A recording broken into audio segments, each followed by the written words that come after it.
Hello, my name's James Whittaker, and I'd like to ask you to remove all the ferrous objects from about your person before I welcome you to the third episode of Conditional 1, my occasional podcast focusing on all aspects of MRI safety.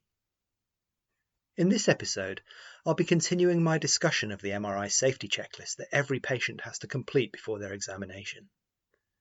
In part 1, I touched on where and how to ask these questions, and I'll begin part 2 with a little sidestep down a path less travelled. Who should we be asking these questions?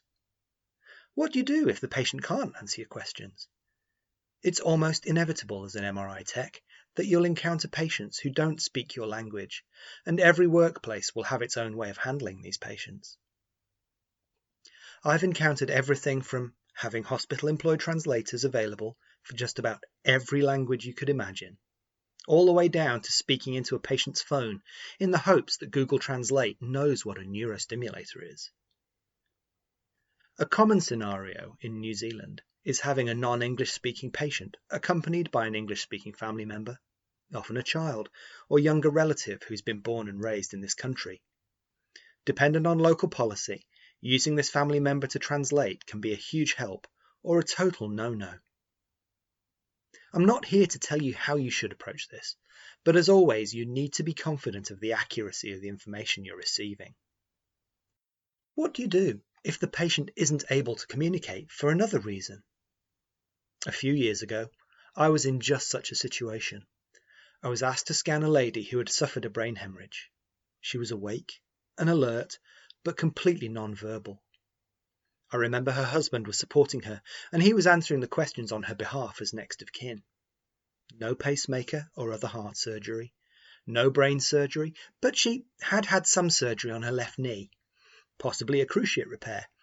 Nothing appeared amiss, so we transferred her into the scanner and got underway. I still remember the first localizers coming up on the screen and getting a sudden queasy feeling in my stomach as I saw the signal void in the center of her head. I remember talking to the patient via intercom and asking her if she was okay. I can't tell you how relieved I was when she gave me a thumbs up. I told her there would be a short pause while I set up the first scan and to keep her head absolutely, perfectly still. I reviewed her CT from the previous day, and there, larger than life, was an aneurysm clip that, as it turns out, had been placed after her first brain hemorrhage.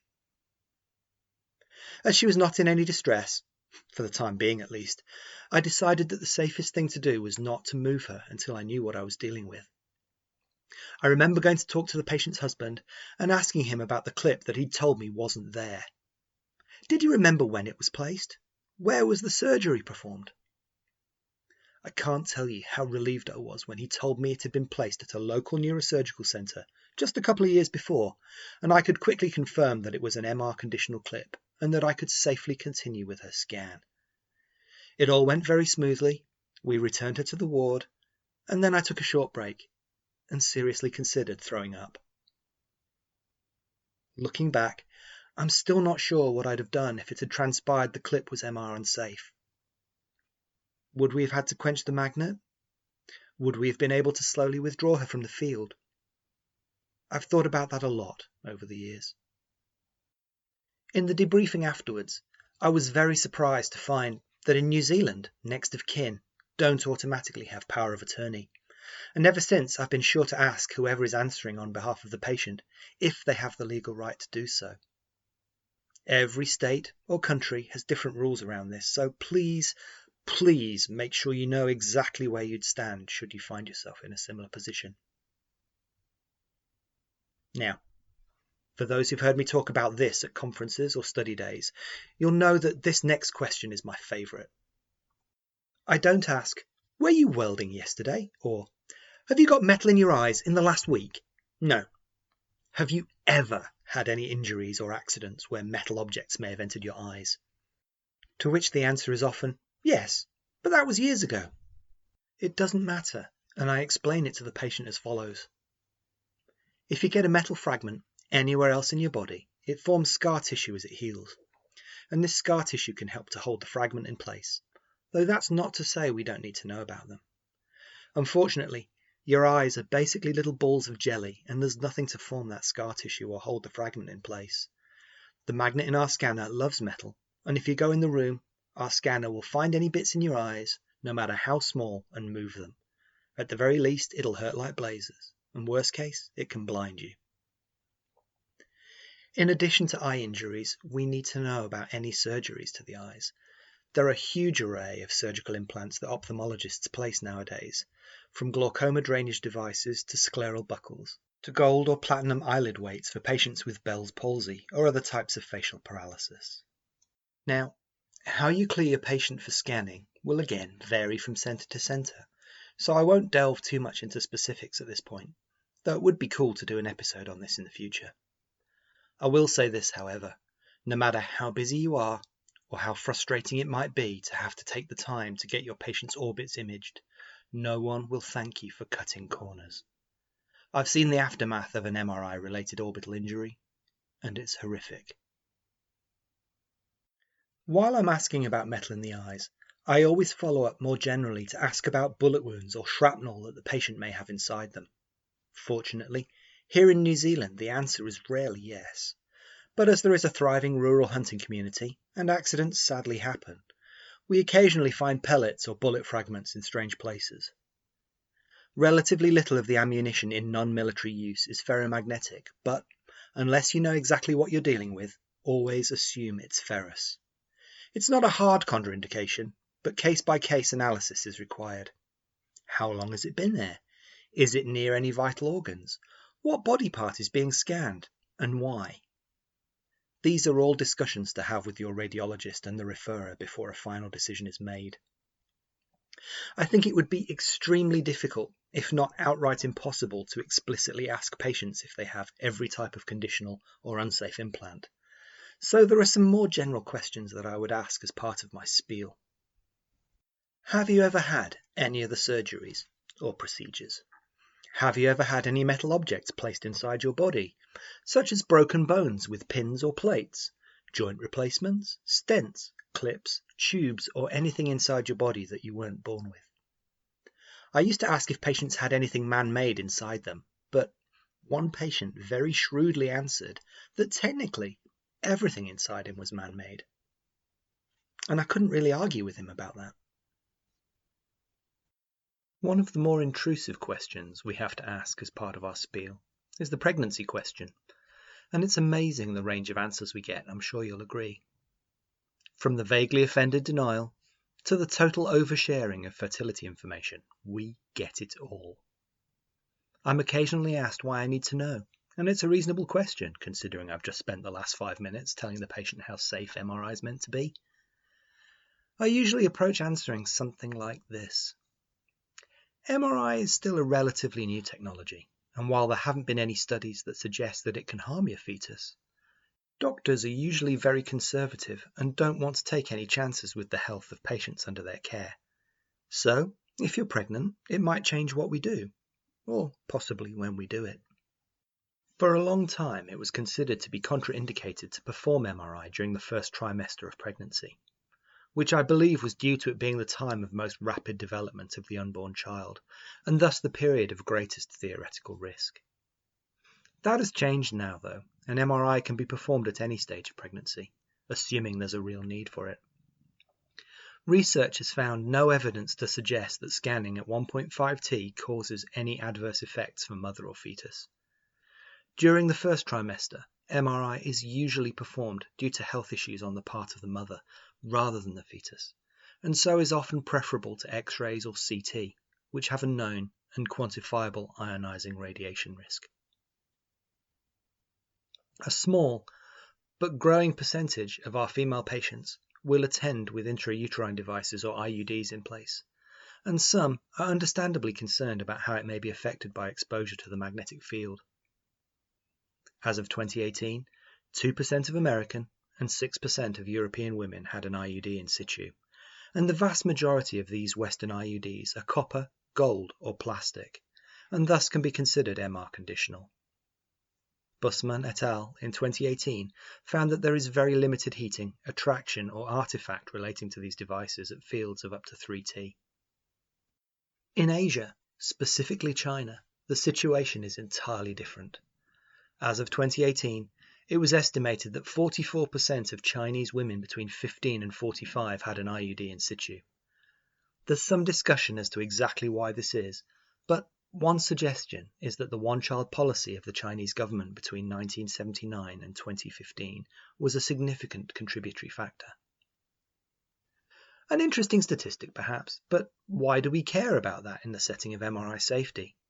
Well, during the 1980s, 90% of IUDs placed in China were made from stainless steel, and unlike their Western counterparts, the Chinese ring is subject to significant attraction and torque when exposed to the stationary field gradient. These Chinese ring IUDs have a much longer lifespan than Western IUDs and could easily stay in place without issue for up to 20 years. These ring IUDs stopped being manufactured in 2000, but may still be found in older Chinese ladies who may no longer need them but have never had them removed. In my practice in New Zealand, I've encountered these Chinese ring IUDs more than once, so they're definitely something to be aware of when scanning female Asian patients. Another question that many patients take issue with is the matter of weight. Many patients either don't know their weight, are in denial about their weight, or are defensive about their weight. Now, while I suspect many of us have made use of the best guess methodology in the past, to avoid overheating our patients, we need accurate measurements. I'm fortunate in that the scanner I currently work with requires height and weight for its specific absorption rate calculations, so I do confess to drawing patients' attention to the measuring tape on our wall that just so happens to have some scales next to it. I've also become a lot less trusting over the past couple of years when it comes to believing what I'm told by referrers about patient weights. As I know you're all aware, there is a large and growing population of large and growing patients out there, and the number of conversations I've had regarding table limits and bore size has increased exponentially. My usual conversation with the referrer goes as follows. Hello MRI, I've got a patient here that needs a scan urgently. What's the weight limit for your scanner? Why? How much does your patient weigh? Oh, I haven't weighed them yet. What's the maximum that your scanner will take? Find out how much they weigh and what their circumference is at their widest point, and I'll let you know if I think they'll fit or not. At this point, the doctor will try a couple more times to find out what the scanner limit is. Stand firm, or more than likely they'll find out that their patient weighs 5 kilos less than the scanner maximum when they're on the ward, but that they'll magically gain 10 kilos when they arrive in radiology. Same with circumference. Now, talking about this scenario has just triggered a thought, so I'm going to go off on a brief tangent for a moment. When it comes to non-MRI staff coming in, who should be getting safety checked? The short answer is everyone. The long answer is everyone. Your workplace should have a separate safety form for staff. If it doesn't, I would strongly recommend making one. Whenever a new staff member wants to enter Zone 3, a member of MRI staff should go through the form with them, ensure everything is shipshape, and then the form should be retained, electronically if possible, but definitely in a format where it can be searched for and found easily. These forms should be reviewed regularly and updated as necessary. There we go, end of tangent. Back to the patients. Towards the end of my spiel, I move away from what the patients have in them to what they have on them. Tattoos have a small risk of interacting with the radiofrequency field to cause skin burns, so it's important to know what tattoos a patient has, where they are, as well as how long they've been there. There are a number of case studies in the literature about patients with tattoos or permanent cosmetics complaining of erythema or redness or suffering burns around their tattooed skin. A 2002 study by Tope and Shellock found that 1.5% of patients with tattoos reported an adverse event in MRI, but 6% of patients had been refused an MRI scan due to their body art. Ferrous compounds can be found in red, pink, brown, black and yellow pigments, and some blue pigments can contain cobalt. In New Zealand, there are no regulations around who can tattoo or what can be in the ink used, so a certain degree of professional paranoia is definitely in order. I'd be interested to hear what the local rules in your region are, so please get in touch and let me know. I've only ever had one patient complain about warmth or sensation in their tattoo, and it was a gentleman who'd been inked by a friend while incarcerated. I can only imagine that the black pigment had some ferrous component, though he had no idea exactly what had been used. A cold compress on the tattoo acted as a heat sink though, and we were able to complete the scan without further issue.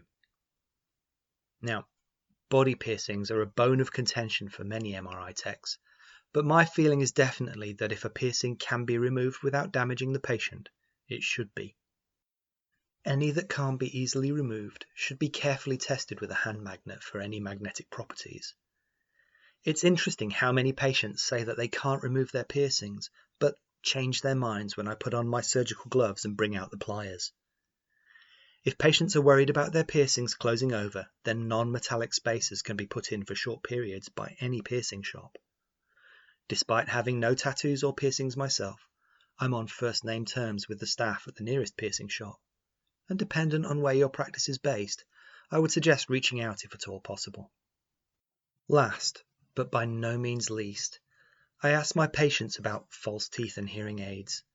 I do it last because many patients, when told that they need to remove their hearing aids, will do so immediately, with obvious impact on the quality of communication afterwards. Also, if they don't take their hearing aids out, they can sometimes forget about them, and many are so small now that spotting them before the patient is trying to put their earplugs in is problematic. It's also fascinating to me how many patients don't know if there is any metallic component to their false teeth, and will then take them out to show me, which is especially off-putting just before or after lunch.